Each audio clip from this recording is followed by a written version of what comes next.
मित्रों, जिस कलयुग में हम जी रहे हैं उसमें 100 साल से ज्यादा जीना किसी चमत्कार से कम नहीं माना जाता। पुरानी पीढ़ियों को छोड़ दें तो बहुत कम ही लोग ऐसे हैं जो अपने जीवन में 100 बसंत देख पाते हैं, और इनमें से कुछ लोग जो अच्छे होते हैं वो तो और भी कम उम्र में ही इस दुनिया को छोड़कर मृत्यु को प्राप्त हो जाते हैं। और आपने भी ये कहावत सुनी होगी कि भगवान अच्छे लोगों को जल्दी बुला लेते हैं। लेकिन क्या कभी आपने सोचा है कि ऐसा क्यों होता है? क्या कारण है कि मन से और दूसरों का भला करने वाले लोग काफी लोगों की तुलना में मृत्यु को जल्दी प्राप्त होते हैं? आज के इस पोस्ट में हम मिलकर इसी प्रश्न का उत्तर समझने की कोशिश करेंगे। तो मित्रों, नमस्कार और स्वागत है आपका अमृत वाणी सुनो पर एक बार फिर। मित्रों, धर्म कोई सा भी क्यों ना हो, हर किसी में यही बताया गया है कि जिसने इस धरती पर जन्म लिया है उसकी मृत्यु निश्चित है। और अगर बात सनातन धर्म की करें तो इसकी एक मान्यता के अनुसार बच्चे के जन्म की छठी रात ही ब्रह्मा जी उसकी किस्मत लिख देते हैं, जिसमें उसके आने वाले कल जैसे विवाह, पढ़ाई, नौकरी, यहाँ तक कि मृत्यु की तारीख तक शामिल होती है।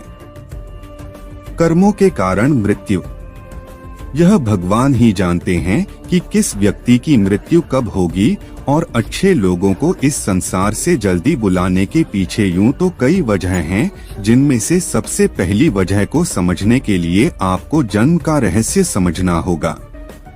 आप तो जानते ही हैं कि व्यक्ति इस मृत्युलोक में जो भी कर्म करता है उसका हिसाब उसे मृत्यु के बाद ऊपर यमराज को देना पड़ता है। अगर उसके पाप का पलड़ा भारी होता है तो उसे नरक में यातनाएं काटनी पड़ती हैं, और अगर पुण्य का पलड़ा भारी हो तो उसे स्वर्ग का सुख मिलता है, और यही चक्र कई युगों तक चलता रहता है। कोई आत्मा इंसान बनती है तो कोई जानवर के शरीर में प्रवेश करती है, ये उसके संचित कर्मों के आधार पर ही तय होता है। इसके अलावा उसे जन्म देने वाले माता पिता के संस्कार भी उसके अंदर आते हैं। इसके बाद वो जो कर्म करेगा उसके हिसाब से उसे पुण्यात्मा या फिर दुरात्मा कहा जाता है। अब यही पुण्य आपकी मृत्यु की तारीख को भी बदल देते हैं। जिस तरह से एक जज जेल में रहने वाले कैदी के व्यवहार को देख उसकी सजा कम कर देता है, ठीक उसी तरह भगवान भी देखते हैं कि इंसान मृत्युलोक में जाने के बाद अच्छे कर्म कर रहा है और उसे अपने किए की सजा मिल चुकी है। और जब उन्हें लगता है कि अब उसे मृत्युलोक में नहीं रहना चाहिए तब वो उसे बुला लेते हैं। अच्छे लोग अपने पाप का फल जल्दी ही काट लेते हैं, क्योंकि भगवान के दंड विधान के अनुसार किसी भी व्यक्ति को उसके किए की सजा उतनी ही दी जाएगी जितना नियम के अनुरूप हो, और दंड विधान की जिम्मेदारी संभालने वाले शनि देव की कृपा से तो स्वयं भोलेनाथ भी नहीं बच सके। फिर हम इंसानों की तो क्या ही बिसात है। इसके अलावा एक और वजह यह भी है कि अच्छे लोग कम उम्र में ही वो सारी चीजें हासिल कर लेते हैं जिनके लिए उन्हें धरती पर भेजा जाता है। हिंदू धर्म में मान्यता है कि भगवान हर अच्छे आदमी को किसी न किसी उद्देश्य के साथ ही इसे मृत्युलोक में भेजते हैं, और भगवान का अपना अवतार उन्हीं उद्देश्यों में शामिल है। इसीलिए जब वो उद्देश्य जल्दी पूरे हो जाते हैं तब भगवान उन्हें वापस बुला लेते हैं। अर्थात अच्छे लोगों की मृत्यु उनके अच्छे कर्मों पर ही निर्भर करती है, जब तक उसे मोक्ष की प्राप्ति नहीं हो जाती। इस मृत्युलोक में हर कोई अपने किए की सजा ही भुगतने के लिए आता है। इसके अलावा आपको ये भी बता दूं कि जो लोग ये कहते हैं कि मरने के बाद इंसान खाली हाथ जाता है, उन्हें यह जान लेना चाहिए कि 3 चीजें ऐसी हैं जो मरने के बाद भी उसके साथ जाती हैं। एक है संचित कर्म, दूसरा है स्मृति और तीसरी है जागृति।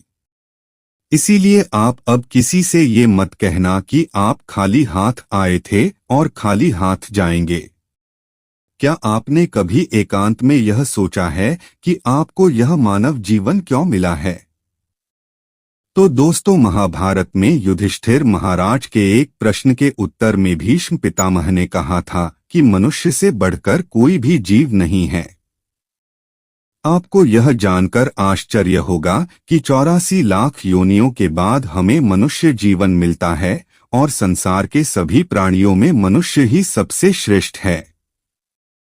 मनुष्य जीवन का उद्देश्य, इसकी वजह है मनुष्य में सत्य एवं असत्य का विवेक कराने वाली हमारी बुद्धि का होना।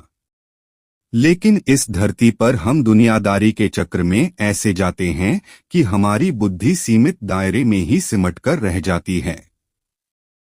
हम सांसारिक सुखों को ही सब कुछ मानकर उसमें लिप्त रहने में ही अपना सौभाग्य और अपने जीवन की सफलता समझते हैं। यही गलती हम कर जाते हैं, क्योंकि इसके बावजूद कोई भी व्यक्ति यह दावा नहीं करता कि वह पूरी तरह से सुखी है।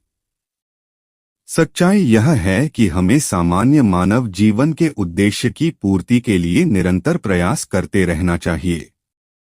यह सच है कि अपने और अपने परिवार का भरण पोषण की जिम्मेदारी हमारी है और हमें इसे हर हाल में निभाना चाहिए। लेकिन क्या आपको यह मालूम है कि आप कहां से आए हैं और आपको कितने दिनों तक या कितने सालों तक इस जगत में रहना है और आपकी मंजिल क्या है?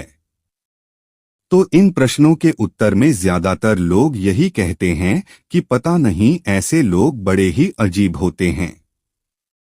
वो यात्रा तो कर रहे होते हैं, पर यात्रा के संबंध में उन्हें कुछ जानकारी नहीं होती।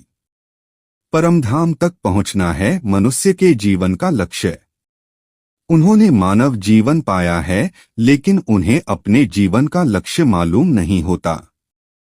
हमारे आपके जीवन का मतलब है एक उद्देश्य खोज लेना और अपने भीतर शांत रहना। कहा गया है कि मनुष्य आनंद लोक का वासी है और आनंद के परमधाम तक पहुंचना ही उसके जीवन का एकमात्र लक्ष्य भी है। इसलिए मनुष्य को इस संसार की मृग मरीचिका से निकलकर भव्य जीवन की प्राप्ति के लिए साधना के मार्ग को अपनाकर अपने गंतव्य को पहचानना चाहिए। अच्छे लोगों की मृत्यु जल्दी इसलिए होती है। इसी तरह दोस्तों, श्रीमद् भगवद गीता में भी भगवान श्री कृष्ण कहते हैं कि ये एक आध्यात्मिक और ईश्वरीय जीवन का पद है, जिसे प्राप्त करके के बाद मनुष्य मोहित नहीं होता। अगर कोई जीवन के अंतिम समय में भी इस तरह की स्थिति में हो तो वह भगवत धाम में प्रवेश कर जाता है। मनुष्य कृष्ण भावनामृत या दिव्य जीवन को एक क्षण में तुरंत प्राप्त कर सकता है और हो सकता है कि उसे लाखों जन्मों के बाद भी यह प्राप्त न हो। दोस्तों, यह तो सत्य को समझने और स्वीकार करने की बात है। भगवत गीता कहती है कि वास्तविक जीवन का शुभारंभ इस बौद्धिक जीवन के पूरे होने पर होता है। दोस्तों, इन सभी बातों से यह तो स्पष्ट होता है कि हम सभी एक निश्चित समय के लिए धरती लोक पर आते हैं और कुछ विशेष कर्मों को करने के लिए आते हैं। जब हमारे वह कर्म पूर्ण हो जाते हैं और इस जीवन के लक्ष्य पूरे हो जाते हैं, तो भगवान हमें इस शरीर को छोड़कर मृत्यु के बाद आगे की यात्रा पर बढ़ा देते हैं। जैसे कि भगवान श्री कृष्ण ने भी कहा है कि वास्तविक जीवन का शुभारंभ इस भौतिक जीवन के पूरा होने पर होता है। तो ऐसे में दोस्तों, वो लोग जो पुण्य आत्माएं होते हैं, जिन्होंने जीवन में अच्छे कर्म किए होते हैं, जब दोस्तों उनके कर्मों का समय निर्धारित हो जाता है तो उन्हें इस संसार को छोड़कर अपनी आगे की यात्रा को पूरा करना होता है। तो दोस्तों, कैसा लगा हमारा आज का कथा, हमें कमेंट में जरूर लिखना।